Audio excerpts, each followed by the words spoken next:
본 방송에서 제공하는 투자 정보는 투자 판단에 대한 조언입니다. 방송에서 제공하는 주식의 가치, 가격 상승 및 하락에 대해서는 방송사에서 보장하지 않습니다.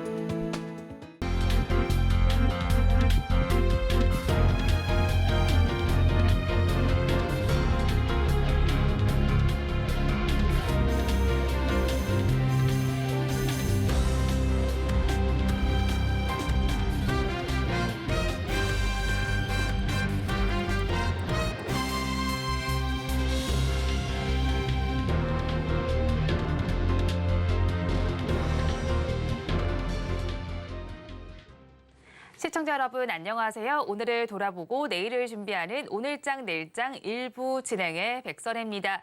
차가워지는 겨울날 산타랠리 가능성은 점차 높아지고 있습니다. 매크로 환경이 개선이 되면서 연말을 향해 가면서 산타랠리가 일어날 것이라는 전망이 우세하게 나타나고 있습니다. 연준에서는 긴축 종료 기대감이 더해지고 있고 여기에 더해서 연중에 또 내년에는 이제 빨리 금리를 인하할 수 있다라는 기대감까지 더해지고 있습니다. 여기에 우리 증시도 반응을 하고 있습니다. 약세로 출발했던 우리 증시는 전약 후 강의 흐름을 보여주고 있습니다. 양대 시장에서는 외국인과 기관이 쌍끌이 매수에 나서주고 있고요. 올해 말까지 코스피 지수는 2,600선이 향해서 달려서 갈 것이라는 전망도 나오고 있습니다. 하지만 최근 3주 동안 올랐던 만큼 쉬어가는 구간은 있을 것이라는 전망도 나오고 있습니다. 한편 또 현재 시간으로 내일은 엔비디아가 실적을 발표하게 되고요. 연준의 의사록도 공개가 되는 만큼 이전까지 꼼꼼하게 체크를 해보시기 바랍니다. 저희 방송은 유튜브를 통해서도 보실 수 있습니다. 유튜브 검색창에 서울경제TV라고 검색하시면 저희 방송과 함께 하실 수 있으니까요. 실시간 채팅에도 많이 참여를 해주시기 바랍니다. 11월 20일 월요일입니다. 오늘장 내일장 1부는 이 시각 보도본부로 시작하겠습니다. 앞서서 살펴보셨던 헤드라인 중에서 세 가지를 골라서 심층적으로 다뤄보겠습니다. 오늘은 보도국의 김수빈 기자와 함께합니다. 어서 오세요. 안녕하세요. 첫 소식부터 알아보겠습니다. 올해 IPO 기업 공개를 통해서 주식시장에 입성한 새네 개의 종목들이 꽤 있었습니다. 하지만 흥행에는 성공하지 못했다는 소식이 들려오죠. 그렇습니다. 주식시장에 입성한 새네 개 종목의 절반이 공모가를 밑돈 것으로 나타났습니다. 금융정보업체 FN가이드에 따르면 올해 들어 지난 15일까지 한국거래소에 상장한 61개 종목 중 절반인 31개 종목의 주가가 16일 종가 기준 공모가를 밑돌았습니다. 시장별로 유가증권 시장에서는 상장된 2개 종목 중 하나가, 코스닥 시장에서는 59개 중 30개가 공모가를 하회했습니다. 공모가와 비교해 가장 많이 하락한 종목은 지난 5월 4일 코스닥 시장에 상장된 세포치료제 개발업체인 S바이오메딕스로 59.17% 내렸습니다. 이 절반이 공모가를 밑돌았다면 공모가를 상회한 종목들도 있는 거잖아요. 네, 맞습니다. 반도체 개발 전문업체 미래반도체는 공모가 대비 241.67% 오르며 새내 기주 중에서 가장 높은 상승률을 보였습니다. 1월 27일 상장한 미래반도체는 공모가가 6,000원이었는데요. 지난 16일에는 25,000원으로 거래를 마쳤습니다. 이어서 SY스틸텍, 캡스톤 파트너스 등의 순으로 올랐습니다. 올해 하반기 IPO 대여로 주목받으면서 10월 5일 유가증권 시장에 상장한 두산 로보틱스는 96.54% 상승했습니다.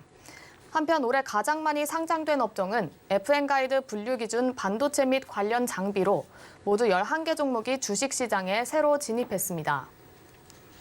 네, 다음은 은행권 소식 알아보겠습니다. 이른바 깡통 대출이죠. 대출을 받아놓고 청산하거나 파산하는 기업이 속출하고 있다고 합니다. 왜 그런 겁니까? 네, 기업들이 경기 침체와 고금리 이렇게 이중고로 시달리면서 힘든 시간을 보내고 있습니다.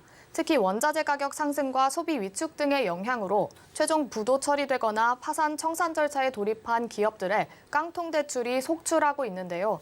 오늘 국내 4대 은행이 공시한 3분기 분기보고서에 따르면 이들 은행의 무수익 여신 잔액은 지난해 말 2조 2,772억 원에서 올해 3분기 말 2조 8,988억 원으로 27.3% 급증했습니다. 총 여신에서 무수익 여신이 차지하는 비율은 0.18%에서 0.22%로 높아졌습니다. 무수익 여신은 원리금은커녕 이자조차 받을 수 없는 대출을 의미합니다. 은행들은 3개월 이상 원금 상환이 연체된 여신에 이자 미계상 여신을 추가 반영해 무수익 여식 잔액을 산정하며 고정 이하 여신보다도 더 악성으로 취급합니다. 이 무수익 여신은 특히 가계보다 기업 대출에서 더 심각한 것으로 나타났습니다. 4대 은행의 기업 대출 부문 무수익 여신은 지난해 말 대비 29% 증가했으며 일부 은행에서는 50% 가까이 늘기도 했습니다. 가계에서도 상황은 마찬가지입니다. 가계 대출 부문 무수익 여신이 23.7% 늘었습니다. 네, 은행들의 경우에도 사실 못 받는 대출이 늘어나면 굉장히 부실이 커질 텐데 어떤 대응을 하고 있나요? 네, 이렇게 무수익 여신이 급증하면서 자산 건전성에 빨간불이 켜졌는데요. 대손 충당금을 늘리면서 대비를 하고 있습니다. 시중은행이 쌓은 충당금 규모는 대부분 1년 전보다 늘었습니다. 신한은행이 3,951억 원에서 5,955억 원으로 200.4% 늘었고 국민은행도 158.3% 증가한 9,182억 원을 기록했습니다. 농협은행 역시 4,372억 원에서 1조 1,646억 원으로 대폭 늘렸고요. 하나은행도 전년보다 104.1% 늘어 대부분 보수적으로 충당금을 쌓는 것으로 나타났습니다. 시중은행 관계자는 현재 부실 대출 규모는 관리가 가능한 수준이라면서도 대출 만기와 상환 압박을 고려하면 내년 상반기가 기업들의 고비가 될 것이라고 설명했습니다.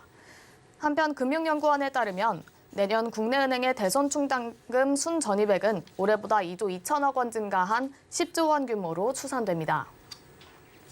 마지막 소식입니다. 아이폰 소식 알아볼 텐데요. 아이폰 전작과 비교해서 큰 차이가 없어 보이는데 흥행에는 성공하고 있는 모습입니다. 지금 출시한 지 한 달 정도가 지났는데 분위기 어떤가요? 네, 애플의 최신 스마트폰 아이폰 15 시리즈가 첫 한 달간 국내 시장에서 전작을 뛰어넘는 성과를 세웠습니다. 시장조사업체 애틀러스 리서치 앤 컨설팅에 따르면 지난달 13일 국내 출시된 아이폰 15 시리즈의 첫 4주간 판매량은 지난해 아이폰 14 시리즈의 같은 기간 판매량보다 41.9% 증가했습니다. 출시 첫 일주일 성적은 전작보다 조금 꺾였지만 한 달간 큰 폭의 성장세를 유지한 셈입니다. 다만 상대적으로 가격이 낮은 기종이 훨씬 더 잘 팔렸고 고가 모델의 수요 증가세는 비교적 더딘 편이었습니다. 아이폰 15 기본형 출시 후 4주간 판매는 같은 기간 아이폰 기본형보다 130.6% 증가했습니다. 아이폰 15 시리즈 전체 판매량에서 기본형이 차지하는 비중도 30.7%나 됐습니다. 통상 아이폰 판매량의 절반을 차지하는 프로 모델의 판매 실적은 작년 아이폰 14 때보다 14.2% 늘어나는 데 그쳐 증가율이 가장 낮았습니다. 아이폰 15 전체 판매량 중 프로 모델의 비중은 47.9%로 절반을 밑돌았습니다. 네, 이렇게 아이폰 15 시리즈가 우리나라에서 선방하는 특별한 이유가 있을까요? 네, 아무래도 젊은 세대의 선호를 좀 꺾기는 어려웠고요. 또 여기에 통신 3사의 공시지원금 증액이 더해진 결과로 풀이됩니다. 또 아이폰 이용자들의 하나의 수건이었죠. 이 통화 녹음까지도 SK텔레콤의 인공지능 개인 비서 A- 지원하게 된 것도 영향을 미쳤다는 분석이 나옵니다. 출시 보름여 만에 40만 명이 넘는 이용자가 이를 이용한 것으로 나타났습니다. 한편 애플은 국내 시장 외 글로벌 시장에서도 아이폰 15 효과를 누리고 있습니다. 경기 불황으로 전체 스마트폰 출하량은 줄고 있으나 애플의 매출은 늘고 있는 추세입니다. 팀 쿡 애플 최고 경영자는 지난 2일 3분기 아이폰 15는 지난해 같은 기간 아이폰 14보다 더 좋은 성적을 거뒀다고 언급했습니다. 네, 오늘 이 시각 보도본부에서는 올해 새내기주 현황부터 아이폰 신제품 소식까지 전해드렸습니다. 보도국 김수빈 기자와 함께했습니다. 오늘 말씀 고맙습니다. 감사합니다. 계속해서 시황센터 연결해서 이 시각 시장 상황 알아보겠습니다. 최유정 캐스터가 준비하고 있습니다. 시황센터 최유정입니다. 지난 주말 미국에서는 2달 만에 10년물 국채금리가 최저치를 기록한 가운데 증시는 3대 지수 강보합으로 장을 마쳤습니다. 또 오늘 오전 중국에서는 사실상 기준금리인 LPR을 동결 발표했는데요. 모두가 예상했던 결과인 만큼 시장 반응은 제한적이었습니다. 오늘 양시장은 소폭의 하락세로 출발한 뒤에 장 초반 상승 전환한 뒤 현재는 상승폭 계속해서 키워가는 모습인데요. 오늘 2차 전지 관련주들의 강세 속에 코스닥의 상승폭이 더 강합니다. 현재 1.8% 넘는 오름세 보여주고 있고요. 오늘 코스피는 1.12% 상승하면서 현재 2,497포인트 지나가는 모습입니다. 그렇다면 보다 자세한 지수 상황 코스피 먼저 살펴보도록 하겠습니다. 코스피 오늘 지수 흐름이 좋은 만큼 대부분의 업종이 빨간불 켜내고 있습니다. 그중에서도 오늘 기계, 전기, 전자 업종의 표정이 밝은데요. 두산 로보틱스가 CES 혁신상을 수상했다는 소식에 강세 보이면서 오늘 기계 업종 두드러진 오름세 보여주고 있고요. 또 상장 이틀째인 에코프로 머티리얼즈가 무섭게 치고 올라오면서 오늘 전기, 전자 업종도 짙은 빨간불 켜내고 있습니다.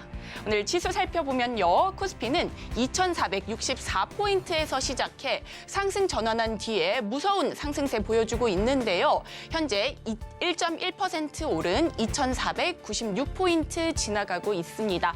이 정도의 상승세라면 오늘 안에 2,500포인트 터치할 수 있는 기대감이 커지고 있습니다.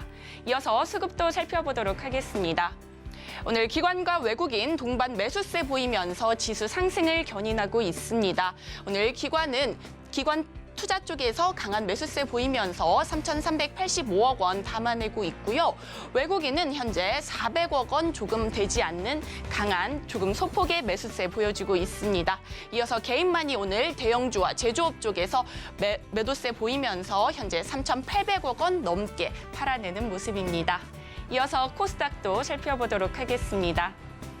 오늘 코스닥 통신 서비스 업종을 제외하고는 모두가 빨간불 켜내고 있는 강한 불장의 모습입니다. 오늘 일부 정치 테마주들 오름세 보이고 있고요. 또 에코프로 그룹주들이 약진하면서 오늘 강세를 보이고 있습니다. 특히나 에코프로가 속한 금융 그리고 에코프로 BM이 속한 일반 전기전자 업종은 짙은 빨간불 켜낸 모습입니다. 오늘 코스닥 지수 살펴보면요. 797포인트에서 시작해 계속해서 오름세 보이고 있습니다. 현재는 1.8% 넘게 오르면서 810포인트도 돌파한 모습입니다. 이어서 수급도 살펴보도록 하겠습니다. 오늘 코스닥 역시나 외국인과 기관 동반 매수세 보이면서 지수 끌어올리고 있습니다. 특히나 오늘 코스닥에서는 금융업종에서 줄다리기가 일어나고 있는데요. 기관과 외국인 각각 186억 원, 1,455억 원 사들이면서 오늘 금융 쪽에서 강한 매수 흐름 이어나가고 있고요. 오늘 개인은 1,500억 원 넘게 팔아내면서 금융 쪽에서도 대거 매도 흐름 이어나가는 모습입니다. 이어서 섹터별 흐름도 살펴보도록 하겠습니다. 유가의 급등락 속에 오늘 정유주와 항공주 희비가 엇갈리고 있습니다. 지난주까지만 해도 유가의 하락세 속에 항공주들은 오름세를 보였고요. 정유주들은 부진한 흐름 보였는데요. 하지만 유가의 급등세 속에 오늘은 정유 관련주 짙은 빨간불 켜내고 있고요. 항공주들은 파란불 켜낸 모습입니다. 오펙과 오펙 플러스가 추가 감산을 한다는 소식과 함께 사우디에서도 내년까지 감산을 연장한다는 보도가 밝혀졌습니다. 이 같은 소식에 최근 하락세 보였던 WTI가 76달러까지 올라왔고요. 이로 인해 정유 관련주에는 상방 압력을 또 항공 관련주에는 하방 압력을 가하고 있습니다. 그렇다면 먼저 상승하고 있는 정유 관련주 이 시각 흐름 살펴보도록 하겠습니다. 오늘 국동 유화가 강합니다. 정치 테마주 성격까지 더해지면서 오늘 두 자릿수대 오름세 보여주고 있고요. 현재 4,875원에 거래되고 있습니다. 이어서는 흥구석유도 강합니다. 현재 3.5% 넘는 빨간불 켜내면서 8,670원에 거래되고 있습니다. 이어서 하락하는 섹터 항공 관련주도 살펴보도록 하겠습니다. 항공 관련주 지난 4거래일 동안 외국인과 기관의 동반 매수세 속에 계속해서 오름세 보였는데요. 하지만 오늘은 국제 유가의 하락 속에 항공 관련주 부진한 흐름 보여주고 있습니다. 이 시각 흐름 살펴보도록 하겠습니다. 먼저 티웨이 항공과 티웨이 홀딩스 2% 넘는 내림세 보여주고 있습니다. 지난주 4거래일 연속 빨간불 켜냈는데요. 하지만 오늘은 각각 2,415원, 470원에 거래되는 모습입니다. 이어서는 오늘 에어부산도 2% 가까운 낙폭 보이면서 현재 3,025원에 거래되는 모습입니다. 이상 오늘장 시황 살펴봤습니다. 남은 오후장도 저희와 함께 하시면서 현명한 투자 전략 세워가시기 바라겠습니다. 이상 시황센터 최유정이었습니다.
마켓리더의 시선으로 글로벌 경제와 산업 트렌드를 체크하고 이걸 수익으로 연결해보는 시간, 고수의 선택 시간입니다. 오늘은 인포스탁 데일리의 최양호 대표와 함께합니다. 어서 오세요. 반갑습니다. 대표님과 이야기 나눠볼 주제 화면을 통해서 살펴보겠습니다. 연말이 다가오고 있습니다. 산타 랠리냐 아니면 사탄 랠리냐 둘 중에 하나로 이제 자리 잡게 될 텐데 연말 증시가 순항할 수 있을지 대표님의 인사이트 들어보도록 하겠습니다. 우리 증시 지난주 동안 살펴보면요. 미국의 경제 지표도 소화를 했고 미중 정상회담 이슈도 소화했습니다. 셧다운 이슈 역시나 소화한 모습이었는데 이 안에서 우리 증시 마지막 거래일에는 일단은 하락으로 마감을 했어요. 외국인과 기관은 순매도세가 두드러지고 있었는데 최근 증시에서 저희가 주목할 만한 포인트 어떤 것들이 있었을까요? 그래도 전체적으로 큰 흐름을 보면 3주 연속 상승이에요. 그러니까 이제 네. 좋은 그 부분이라고 생각하는데 굉장히 이제 이 부분들이 사실 이 계단식 상향을 지금 보고 있어요. 그러니까 2보 전진했다, 1보 후퇴했다가 그런 모습들이 많아서 이 굉장히 많은 악재들이 지금 해소되는 과정에서 그래도 계단식 상승 패턴을 좀 갖고 있구나. 근데 그런다면 요거는 100% 다음은 뭘 보기 시작하면 실적을 보기 시작하는 거거든요. 네. 그렇기 때문에 잘 보셔야 되는데 하여튼 지금 증시를 억누르던 악재들이 많이 지금 해소가 됐어요. 미중 정상회담 잘 끝난 거, 그 정도는 잘 끝난 거 아닌가요? 그다음에 미국의 임시 예산은 이제 통과가 됐고, 그다음에 지금 요새 금리들이 이제 국채 금리들이 내려오는데 네. 물가 하락에 의해서 내려오는 거거든요. 그러니까 이것도 굉장히 좋고, 유가가 이제 또 조금 내려온 부분들이 이제 있고요. 근데 제일 지금 눈에 띄는 거는 사실 공매도 끝나고 지금 한 2주 치고받고가 있었습니다만은 결국은 여기서 나오는 답은 뭐냐면 우리나라는 2,400 지지선이 아주 확고하게 지금 이제 작용을 할 수 있다. 네. 그래서 2,400을 지금 보시는데 전체 흐름이 이렇습니다. 재작년까지 우리가 태조 이방원에서 전도연을 해서 그다음에 2차 전지가 단독 드립을 하고 그럴 때 보시면 알지만 good is bad였어요. 호재가 나오면 경제가 좋아진다 그러면 금리 올릴까 봐. 그다음에 이 고용이 나빠진다 그러면 또 그 나빠지는 게 사실은 경제가 일어나는 데는 나쁜 거 아닙니까? 근데 네. 그러면은 금리 못 올려. 좋아. 그래서 금리와의 밀당이 굉장히 심했는데 그 패턴이 바뀌고 있어요. 그래서 지금은 호재가 호재로 받아들이는 장으로 변화하는 아주 초입에 있는 것 같아요. 그래서 옛날처럼 이거를 2차 방정식에 안 넣어도 되는 거예요. 딱 네. 보면 알아요. 증시가 정상적으로 들어가면 호재를 호재로 반응해서 가야 되고 악재를 악재로 반응해야 되는데 그게 굉장히 뒤엉켰었거든요.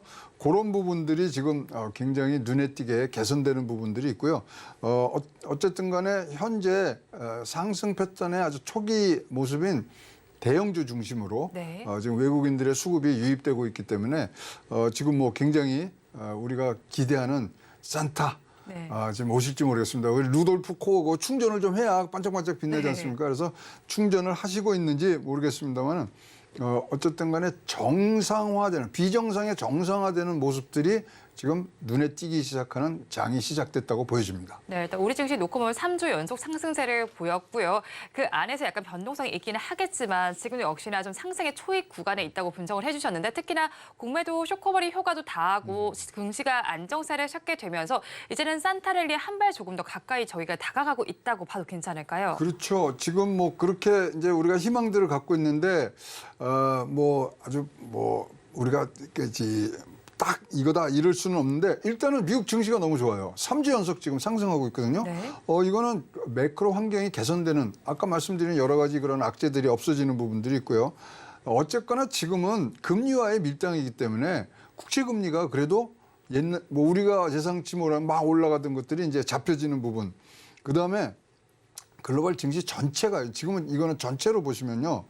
추세적인 상승 기대감이 굉장히 장착되어 있습니다. 네. 근데 말은 이렇게 길게 하지만 결국 가로 열고 가로 닫고 금리가 인하될 기대감이 높아져 있는 거죠. 그래서 그런 부분 어쨌거나 지금 최근에 오른 거를 설명하는데 90%는 미국 국채 금리가 하락한 거였거든요.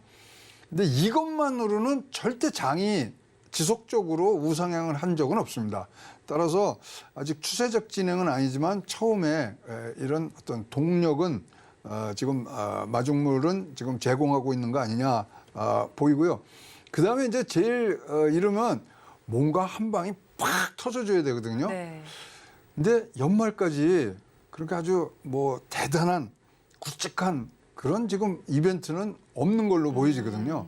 그래서 이것들이 다져지면은 우리가 생각하는 뭐 진짜로 산타 할아버지가 뭐 큰 보따리는 아니더라도 그나마 우리가 생각한 것보다는 조금 더 나은 선물을 갖고 오실 수 있는 그런 분위기들은 지금 조성되고 있다고 보여집니다. 네, 말씀을 들어보니까 매크로 환경도 조금씩 개선이 그렇죠. 되고 있는 모습인 것 같은데 어느 정도 개선세를 보이고 있는지 궁금하고요. 주요국 거시 지표들은 어떻게 좀 전망이 될까요? 그 이제 줄줄이 지금 이제 발표했겠습니다. 중국이 일단 네. 중국이 제일 중요하잖아요. 중국이 이제 우량 대출 금리 이제 20일 날 오늘 이제 발표하는 부분들이 있고요.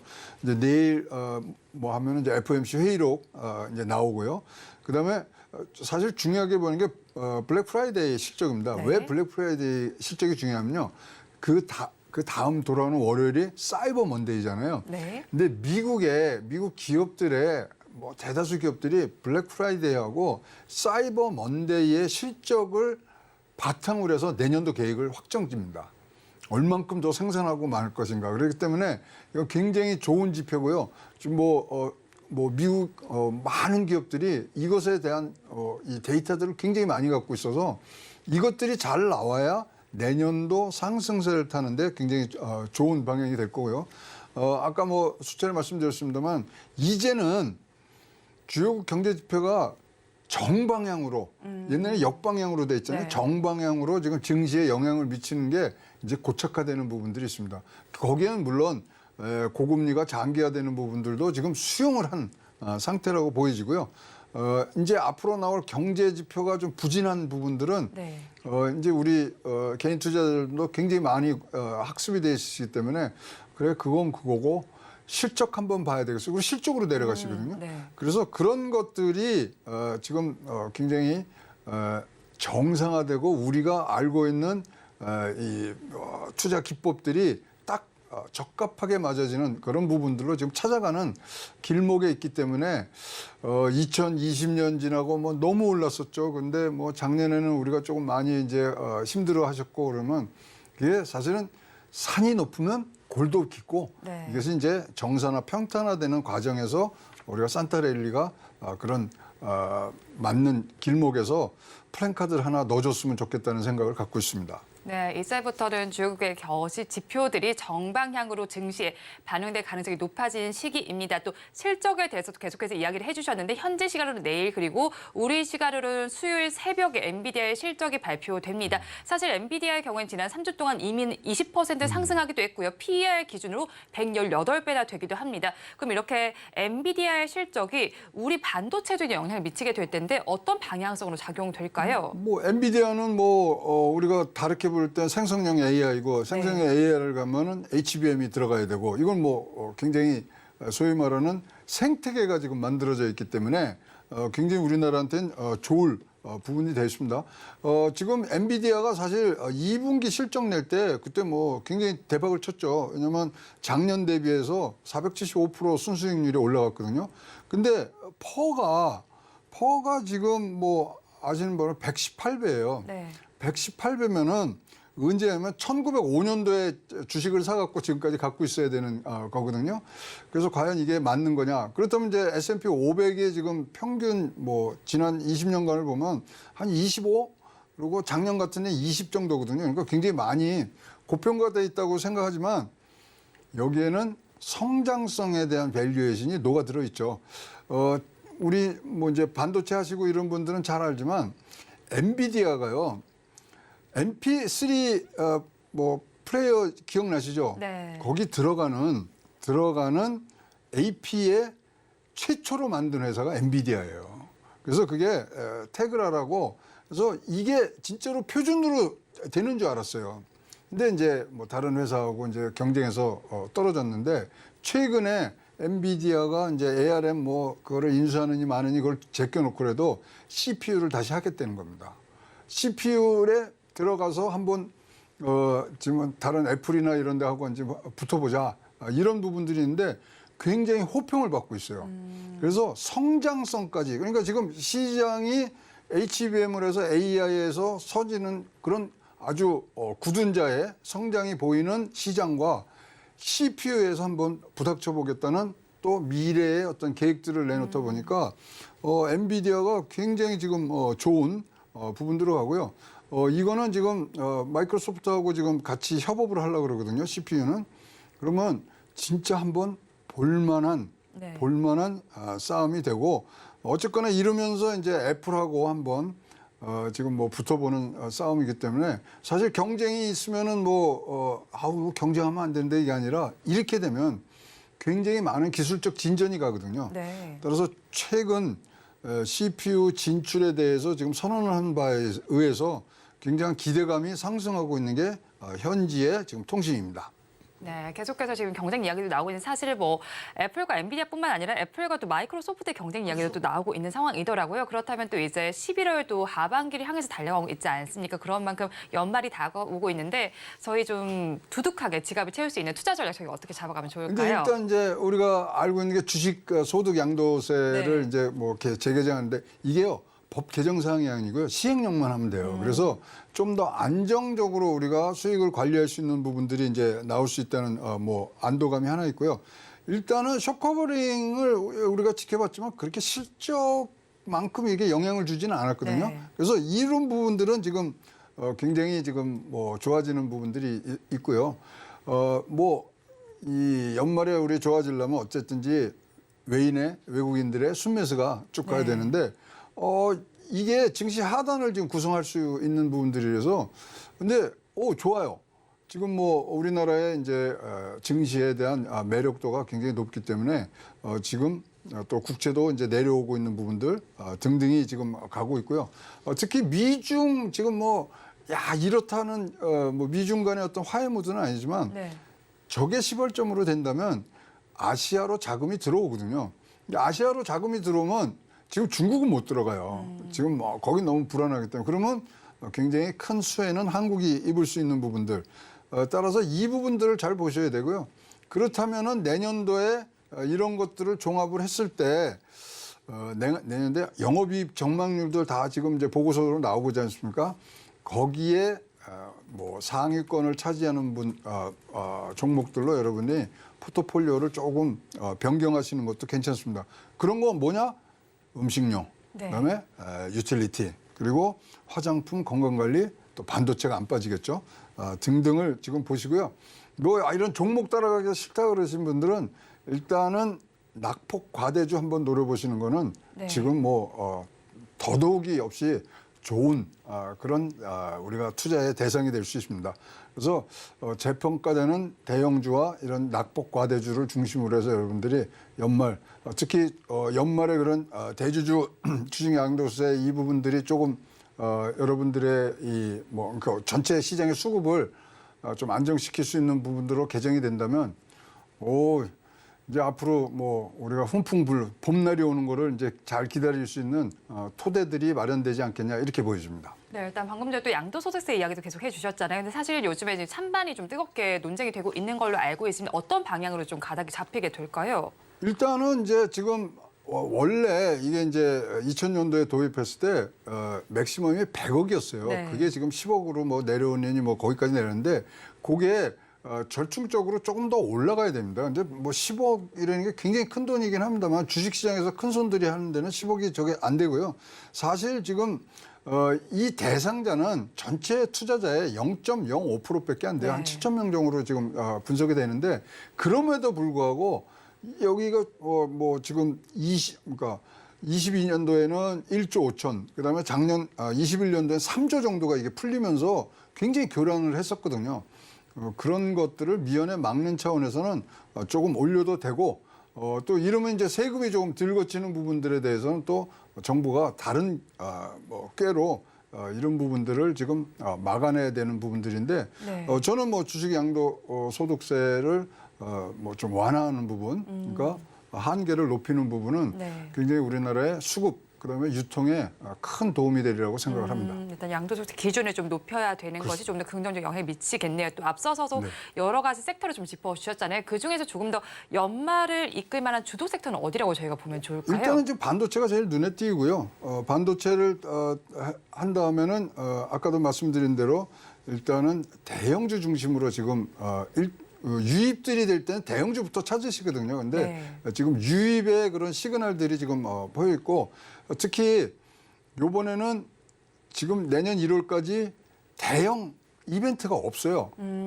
그렇다면은 여러분들이 조금 더 안정적으로 뭐 지금 배당주 사시는 건 다 상식으로 아시겠지만 그런 부분들을 보시면 크게 이제 출렁일 게 내년 1월 달에 대만에 선거가 있거든요. 그 전까지는 조금 그래도 우리가 한숨 돌리면서 관리를 하실 수 있는 대형 이벤트는 없기 때문에 그걸 잘 보시면 되겠습니다. 네, 일단은 반도체 섹터에 조금 더 무게를 실어서 살펴보시면 좋겠습니다. 또 앞서서 배당주 이야기도 해주셨습니다. 찬바람이 불기 시작하면서 아무래도 배당주에 관심이 높아질 텐데, 그런데 전통적으로 은행주에 많이 시선이 쏠렸는데 이번에는 좀 증권주에 조금 더 선호 현상이 두드러진다고 하더라고요. 이 부분에 대해서 저희가 어떻게 봐야 할까요? 그러니까 올해는 굉장히 증권 시장이 주식 시장이 지금 좀 쪼그라들었잖아요. 내년도는 이렇게 뭐 좋아지는 그런 모습을 보인다면 증권주들이 지금 나아질 수 있고, 그다음에 뭐 또 우리 생활에 관련된 것들 화장품이라든가 어떻게 건강 관리들이 지금 많이 올라오고 있는 부분들인데 이런 부분들도 굉장히 유망해 보이는 부분입니다. 근데 판단을 낙폭과대 이렇게 하나 책상 위에 써놓으시고요. 그다음에 재평가 대형주 이것들이 일단은 시작의 첫 발자국으로 여러분 뛰시는 것이 좀 더 안전한 투자가 될 수 있다고 생각을 합니다. 네, 또 거기에 또 실적을 기반으로 해서 앞으로 또 더욱더 배당을 많이 할 수 있는 종목들도 있다고 하던데 어떤 것들을 저희가 바라봐야 할까요? 그럼 뭐 이제 배당이 많은 데는 여러분들 쭉 나오지 않습니까? 그래서 사실 은행주도 좋고요. 은행주도 지금 올해 돈 많이 벌으니까 뭐 횡재세 얘기도 나오고 그래서 근데 배당주는 여러분 이제 뭐 1년에 한 번 주냐 분기별로 주냐 이런 것까지 다 보셔야 되는데 뭐 현재는 뭐 지금 뭐 그런 걸 다 떠나서 좀 배당을 줄 수 있는 그리고 우리가 지금 22% 뭐 거기까지 올린다는 얘기들도 많이 있기 때문에 거기에 근접하고 있는 그런 배당주들은 배당 퍼센테이지가요. 뭐 저는 뭐 배당주는 지금은 굉장히 여러분 포트폴리오에 꼭 집어넣어야 될 종목 중에 하나라고 보여집니다. 네, 배당주 지금 포트폴리오에 넣어 놓을 만한 종목들이다라고 짚어주셨습니다. 지금까지 인포스탁 데일리의 최양호 대표와 함께했습니다. 오늘 말씀 고맙습니다.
시시각각 변하는 시장의 이슈와 주가의 변동성에 투자 전략을 업데이트해보는 시간입니다. 오늘은 알파경제의 김종효 이사와 함께합니다. 어서 오세요. 네, 안녕하십니까. 네, 오늘 시장을 한번 좀 바라보면요. 2차 전지주 위주로 또 상승세가 나타나고 있습니다. 그 중심에는 지난주 금요일에 상장을 했던 에코프로 머티리얼즈가 있습니다. 지금도 상한가 행렬을 이어가고 있는 모습인데요. 폭등 랠리를 이어가고 있습니다. 사실 개인 투자자의 매수세가 지금 주가를 끌어올린다라고 봐야 할 것 같은데요. 우리나라에서 전구체를 대량으로 생산하는 유일한 기업인데다가 거기다 에코프로 그룹에 대한 후광 효과도 있습니다. 그렇다면 이 성장성만을 놓고 봤을 때 펀더멘털은 어떻게 평가하실까요? 네, 펀더멘탈은 지금은 좋지 않죠. 먼 미래로 봤을 땐 뭐 좋아질지 모르겠지만 뭐 지금 당장 아시는 것처럼 에코프로 그룹 자체도 이익이 급격하게 줄고 있고 4분기 적자 전환이 얘기되고 있는 상황에서 에코프로 머티리얼즈가 흑자를 혼자 강하게 낼 가능성은 없어 보입니다. 지금 현재 구간에서 일정 부분 재고를 더 소진하는 기간이 필요하기 때문에 에코프로 머티리얼즈는 지금 실적이나 펀더멘탈로 가고 있는 건 아니죠. 철저하게 수급으로 가고 있는 것이고요. 공매도 수급이 얼마나 들어오느냐에 따라서 추가 상승도 가능하다라고 봐야 될 것 같고요. 더 본질적인 상승의 가장 근본적 원인은 공모가 자체가 높게 형성되지 않았다. 오히려 네. 밴드 하단에서 출발해서 가격 부담은 나름 최대한 지운 상태에서 시작했다라는 것이 추가 강세 이유라고 봐야 되겠죠. 그렇다면 뭐 1차적인 흐름은 기존의 공모가 밴드 상단에 갔을 때 어떤 모습을 보일 거냐라는 부분. 그다음에 거기서 네. 추가 상승을 했을 때 과연 얼마만큼의 더 베팅을 개인 투자자들이 강하게 할 수 있느냐라는 부분 정도에 기울어질 것 같고요. 자, 에코프로과 관련돼서 우리가 하나 좀 중요하게 이제 살펴봐야 될 것은 뭐 단기적인 이슈는 아니겠지만 중장기적으로 지금 미국 쪽에 가져가는 물량은 SK온과 포드와 함께 가는 물량이 상당히 많은데 네.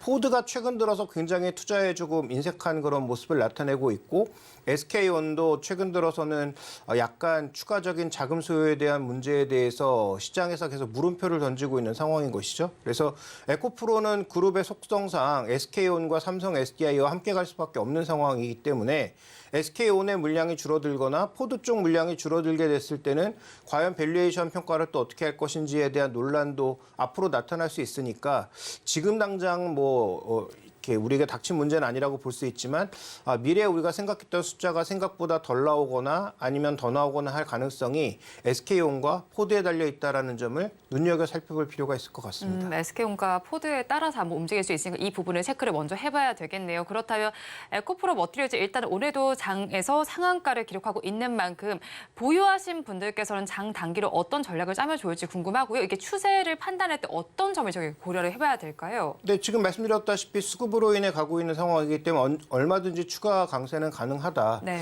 다만 여기서부터 이제 내일 또 아침에 뭐 추가 강세 시작했을 때 추격 매수까지 갈 수 있느냐.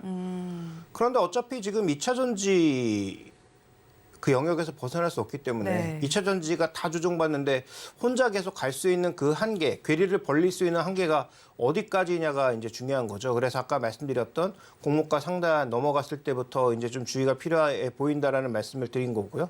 또 하나 이제 중요한 것은 이 종목의 핵심 포인트도 결국 그룹사 외에 그 추가 수주를 얼마나 가져올 수 있느냐가 핵심이잖아요. 네. 그래서 에코프로 그룹에 납품하는 건 뭐 당연한 거고 에코프로 그룹을 넘어서 다른 회사에도 전구체를 공급할 수 있다면 이 회사는 에코프로 그룹과는 조금 다른 흐름을 보일 수도 있는 거죠. 근데 아직까지 그 흐름을 예상하기 쉽지 않고 두 번째로 그러면 가격은 중국의 전구체보다 싸게 할 수 있느냐. 그다음에 중국의 전구체보다 가격이 비싸도 판매하려면 미국이 IRA와 관련된 마지막 카드, 즉 우려 단체가 어디까지인지를 명확하게 해줘야죠. 그게 중국 전구체 업체들이 그 안에 대부분 다 들어간다면 그러면 비싸도 에코프로 머티리얼즈 걸 써야 되겠죠. 그래서 그런 흐름까지 가느냐는 지금 우리가 결정할 수 있는 게 아닙니다. 그래서 마치 결정이나 된 것처럼 뭐 올인해서도 안 되지만 또 이거 안 된다고 생각해서 너무 또 뺄 필요도 없는 거고요. 그 부분은 확실하게 뉴스가 나온 다음에 우리가 대응 차원에서 접근해야 될 것으로 보여지고 있어서 말씀드리고 싶은 것은 두 가지. 일단 공모가 밴드 상단을 넘었을 때부터 어떻게 될 거냐 첫 번째 포인트고요. 네. 자, 두 번째 포인트는 지금 말씀드렸던 대로 그룹사 외의 물량이 얼마나 늘어날 수 있느냐. 그다음에 IRA 법안의 마지막 카드라고 볼 수 있는 그 우려 단체에 대한 바운더리가 어떻게 마무리될 것이냐의 확인이 남아있다. 이렇게 보고 있습니다. 네, 일단은 공모가 밴드 상단 이후의 흐름이 어떻게 될지를 체크를 해보시고요. 그룹사 외에 물량을 어떻게 수주할지, 그리고 IRA 법안에 따라서도 어떤 흐름이 있을지까지 체크를 해보시면 좋겠다는 의견을 주셨습니다. 또 이번엔 엔터주 살펴보겠습니다. 사실 좀 때이른 혹한기를 맞았다라고 해야 할까요? 그래도 오늘은 JYP 엔터에서 좀 소식이 들려오면서 훈풍이 불고 있습니다. 3% 정도의 강세까지 보여주고 있는데 빌보드 200 차트에서 스트레이키즈가 1위를 했다는 소식이 이렇게 주가의 훈풍으로 작용이 되고 있습니다. 그런데 일각에서는 최근에 주가 하락의 경우에는 중국의 규제로 인해서 앨범 판매량 이제 거기서 좀 힘을 내지 못했기 때문이다라고 분석을 하는 만큼 이제는 그렇다면 연말 랠리도 기대를 해볼 수 있지 않을까요?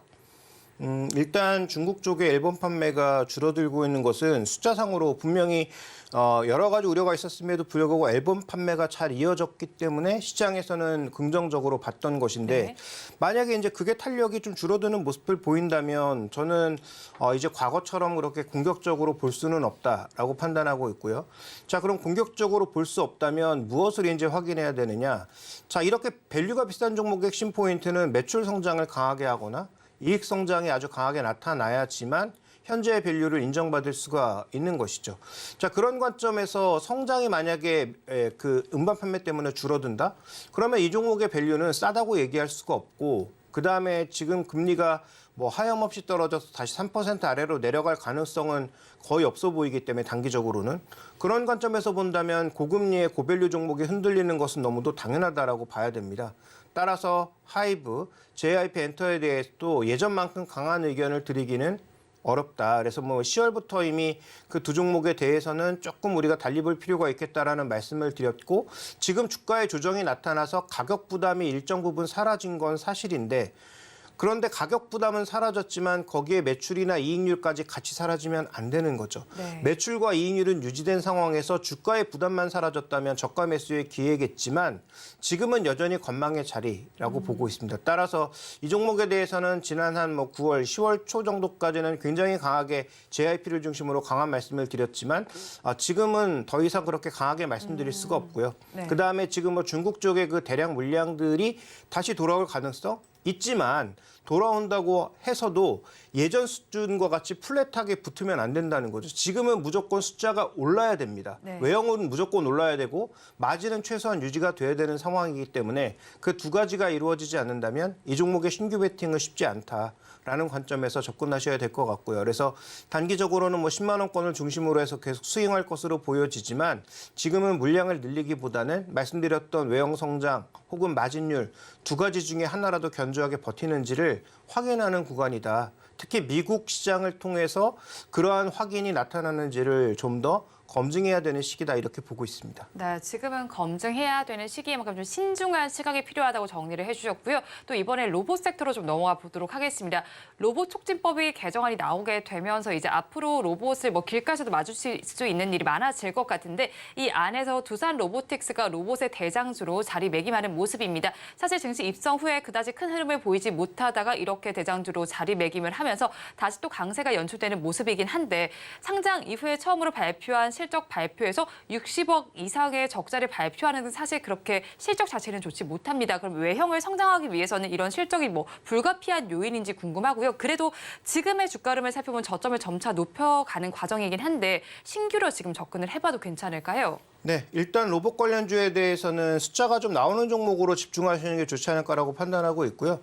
두산 로보틱스가 일단 서비스 로봇 중심 아니겠습니까? 근데 서비스 로봇 확산의 핵심 포인트는 결국은 누군가 강하게 돈을 투입해야 되는 거죠. 근데 경기도 꺾이고 고금리 상황에서 이런 서비스 로봇에 대해서 사람들이 강하게 투자할 수 있느냐, 과연 필요 이상의 수요까지 확산시킬 수 있느냐는 조금 우리가 물음표를 던져야 되는 시기가 아닌가.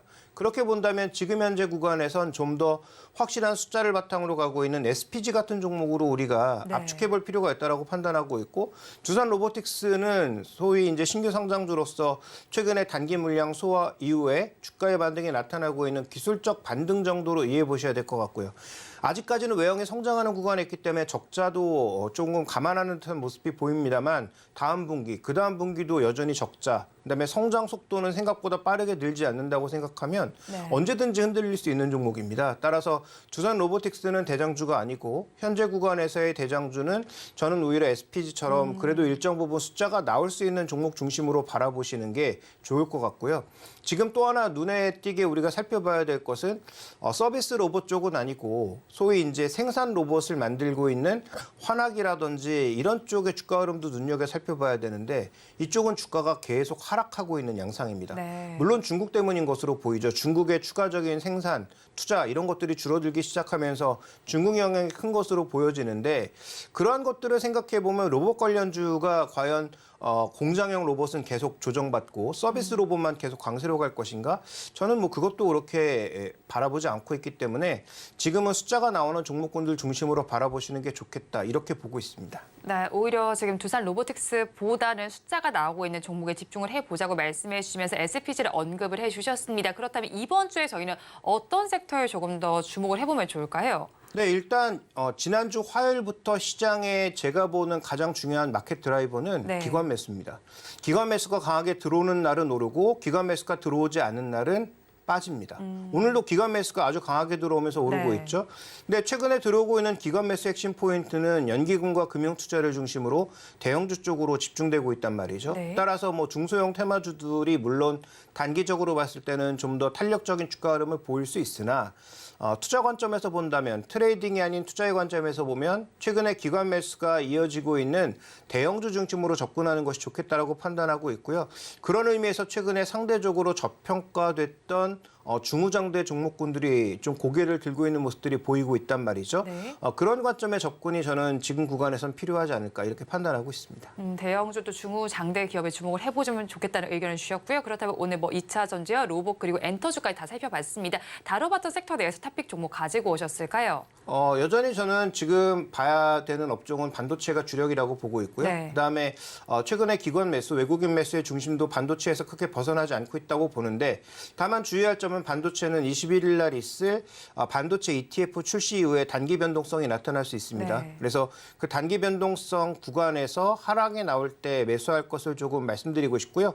오늘 가져온 종목은 솔브레인입니다. 솔브레인은 미세화 공정에 필요한 이런 소재를 만들어내는 업체인데 소재 업체는 지금 증산을 하던 말던 상관없이 네. 가동률만 올려도 일단 소재는 많이 쓰이고요.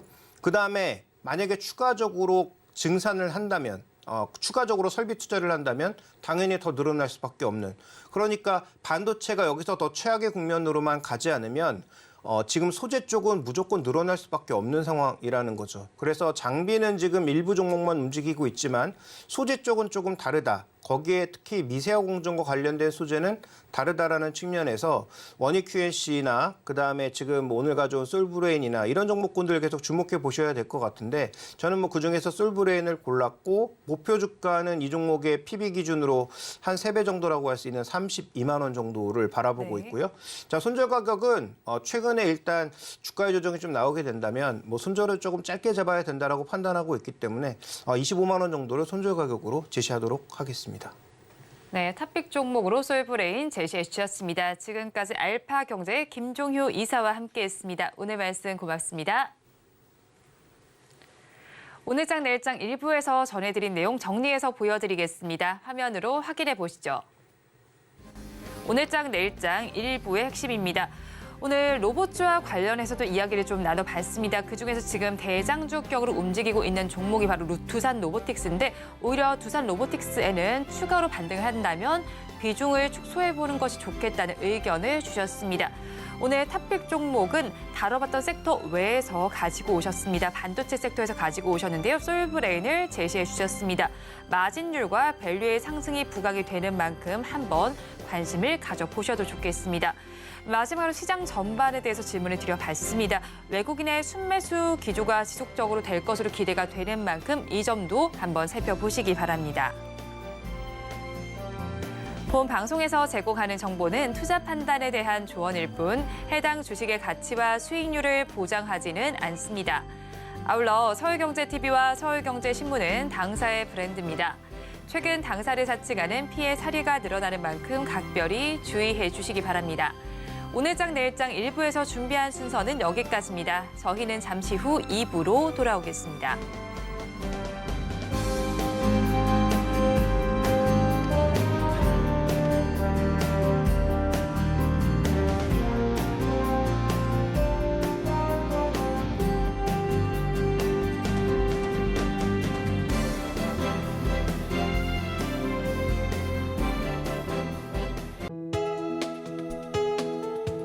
본 방송에서 제공하는 투자 정보는 투자 판단에 대한 조언입니다. 방송에서 제공하는 주식의 가치, 가격 상승 및 하락에 대해서는 방송사에서 보장하지 않습니다.